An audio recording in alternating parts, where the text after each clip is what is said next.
Hello Rais, apagam kumruk sulo ngolok ano pe channel sa silo ngolok Amit Shah ka bahon dam tatkol gudung adok ka se boleh gudung apang tatkilai adok ka bahon dok kom nung biye apagam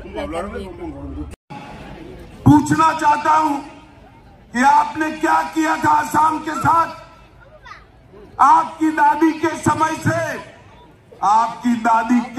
से आसाम को अन्याय किया गया। हजारों युवा अशांति की राह पर चले, मारे गए, सैकड़ों युवा मारे गए, हजारों युवा मारे गए। ये कांग्रेस पार्टी का पाप था। नरेंद्र मोदी जी ने 10 से ज्यादा शांति समझौते कर आसाम को शांत बनाने का काम किया। 9000 युवा सरेंडर कर आज मेन स्ट्रीम में आए।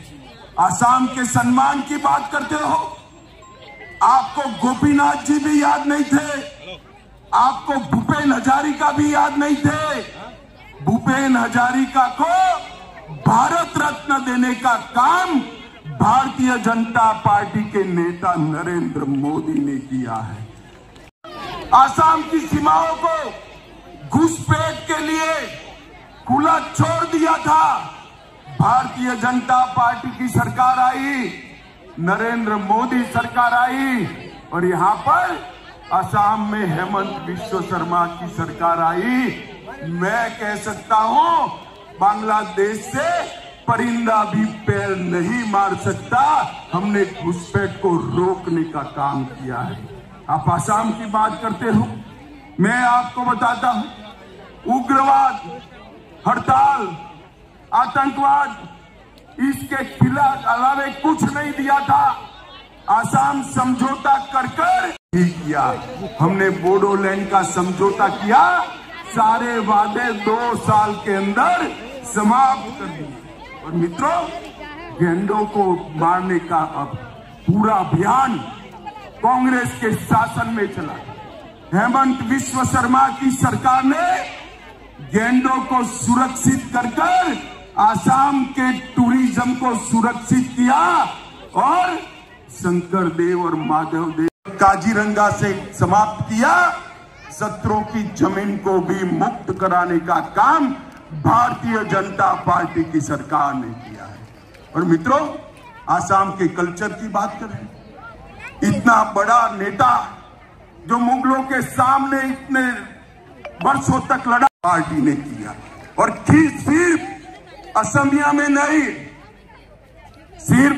में नहीं, भारत की 23 भाषाओं में लसित बरफुगन की कथाएं बच्चे तक पहुंचाने का काम भारत ने। मित्रों, मैं आज आपको कहने आया हूं, आसाम के अंदर मोदी जी के 10 साल विकास के 10 साल रहे हैं। आसाम के अंदर मोदी जी के 10 साल के अंदर अनेक शांति समझौते हुए, विकास का काम हुआ। और मैं आज आपको कहना चाहता हूं, आसाम आने वाले दिनों में देश के बाकी राज्यों की तरह एक विकसित राज्य बनेगा, इसका मुझे पूरा भरोसा है। भाई और बहनों, मुझे एक बात बताओ कि राम मंदिर बनना चाहिए था या नहीं बनना चाहिए था?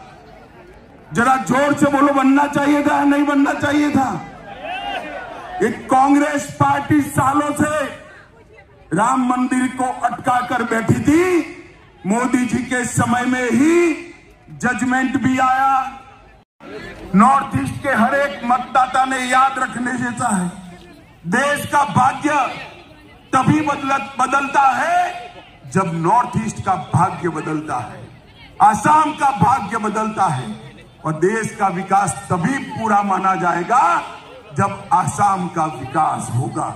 मित्रों, इसी तहत पूरे आसाम में से 80%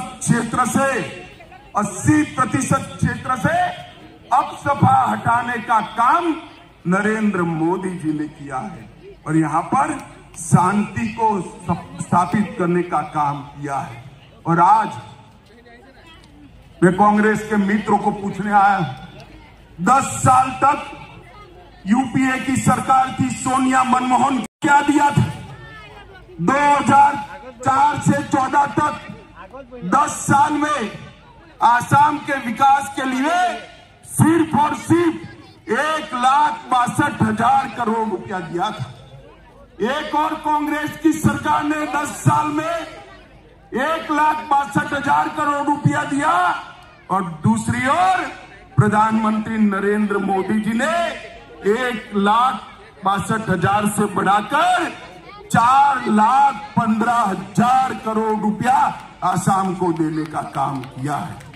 इसके साथ साथ सड़क निर्माण के लिए 30,000 करोड़, 95,000 करोड़ रेलवे के लिए और 10,000 करोड़ एयरपोर्टों के लिए। नॉर्थ ईस्ट को कैंसर से मुक्त बनाने के लिए एक कैंसर के अस्पतालों का जाला बुना गया है और मैं आपको बताने वाला हूं, आने वाले दिनों में 5 साल में ऐसा समय आएगा कि आसाम से किसी को कैंसर के इलाज के लिए दिल्ली नहीं जाना पड़ेगा, बाकी देश से लोग यहां इलाज करने आएंगे।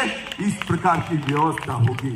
अब इंडिया गया और मैं कहना चाहता हूं मित्रों, एम्स गुवाहाटी में बना, तुमुलपुर में मेडिकल कॉलेज बना, नलबाड़ी में 500 बिस्तर का अस्पताल बना, 500 करोड़ से धुबरी में मेडिकल कॉलेज बना, 500 करोड़ से कोकराझार में मेडिकल कॉलेज बना और करीमगंज का कॉलेज भी 24 तक पूरा हो जाएगा।